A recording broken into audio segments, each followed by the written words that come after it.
పడి ఉన్న స్థితిని చూసి జాలిపడే యేసుక్రీస్తు ప్రభు నామంలో అందరికీ వందనములు. ఇప్పుడు మేము చదువుకునే వాక్యం యోహాను సువార్త 5వ అధ్యాయం 1-7 వరకు. అటు తర్వాత యూదుల పండుగ ఒకటి వచ్చింది కనుక యేసు యెరూషలేముకి వెళ్ళెను. యెరూషలేములో గొర్రెల ద్వారం దగ్గర ఎబ్రీ భాషలో బెతస్దా అనబడిన కోనేరు కలదు. దానికి 5 మంటపములు కలవు. ఆయా సమయములకు దేవదూత కోనేటిలో దిగి నీళ్లు కదిలించుట కలదు.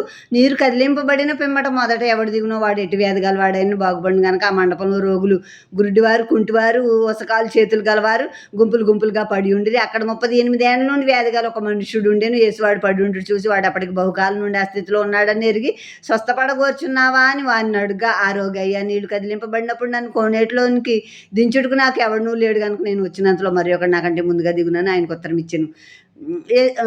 యూదుల పండుగ ఒకటి వచ్చింది. అప్పుడు యేసుక్రీస్తు ప్రభు యెరూషలేముకి వచ్చారు. ఇప్పుడు ఏ పండుగ వచ్చినా వీరు యెరూషలేముకి వచ్చి సెలబ్రేట్ చేసుకుంటూ ఉంటారు. లోకా 2వ అధ్యాయం 41-42లో కూడా పాస్కా పండుగ వచ్చినప్పుడు వారు యెరూషలేముకి వచ్చారని ఉంటుంది.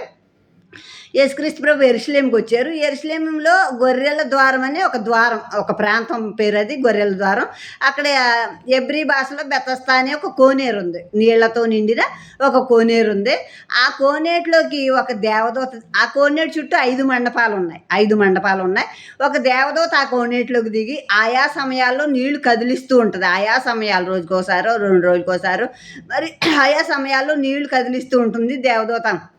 ఆ కోనేటిలో దిగి ఆ నీళ్లు కదిలింపబడినప్పుడు ఒక వ్యాధిగ్రస్తుడు, ఎట్టి వ్యాధి అయినా ఎటువంటి రోగమైన ఒక వ్యాధిగ్రస్తుడు ఆ నీళ్లలో దేవదూత ఎప్పుడైతే కోనేటి నీళ్లు కదిలించిందో ఆ నీళ్లు కదిలింపబడగానే ఒక వ్యాధిగ్రస్తుడు ఆ కోనేటి నీళ్ళలో దిగ్గానే అతను స్వస్థత పొందేసుకుంటాడు. ఎవరైనా కూడా స్వస్థత పొందుకుంటారు.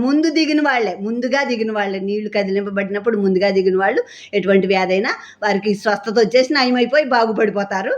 కనుక ఆ 5 మండపాల్లోనూ కుంటివారు, గుడ్డివారు, ఓసకాలు చేతులు గలవారు, కుష్టి, పక్షవాతు రోగాలతో ఉన్నవాళ్ళు, అంటే రకరకాల రోగాలు ఉన్నాయి. అన్ని రకాల రోగాల వాళ్ళు ఆ 5 కోనేటి చుట్టూ ఉన్న 5 మండపాల్లోనూ గుంపులుగా పడి ఉన్నారు. ఎప్పుడు దేవదూత వచ్చి నీళ్ళు కదిలిస్తుంది, ఎప్పుడు దిగి స్వస్థత పొందుకుందామా అని ఎదురు చూస్తున్నారు. యేసుక్రీస్తు ప్రభు ఆ బెతస్దా కోనేటి దగ్గరికి వెళ్ళారు. అక్కడ 38 ఏళ్ళ నుండి రోగంతో బాధపడుతూ అక్కడ పడున్నాడు ఒక అతను. 38 ఏళ్ళు ఏకంగా, అంటే జీవితం సగం సమయం అక్కడే అయిపోయింది. యేసుక్రీస్తు ప్రభు చూశారు, వాడు పడి ఉన్న స్థితి యేసుక్రీస్తు ప్రభు చూశారు. దగ్గరికి వచ్చి నీవు స్వస్థత పొందగోర్చున్నావా అని అడిగారు అతన్ని. అడిగినప్పుడు అతడు అంటున్నాడు, ప్రభా నేను 38 ఏళ్ళ నుంచి ఇక్కడ పడి ఉన్నానయ్యా. నీళ్లు కదిలింపబడినప్పుడు నన్ను లాక్కెళ్ళి అందులో ముంచడానికి ఎవరో నాకు సహాయం చేసేవాళ్ళు లేరు. నేను అలాగే దేక్కుంటూ వెళ్ళేటప్పటికి నాకంటే ముందుగా ఇంకొకటి దిగి స్వస్థత పొందుకుంటున్నాడు అని చెప్పి తన కష్టం చెప్పుకున్నాడు యేసుతో.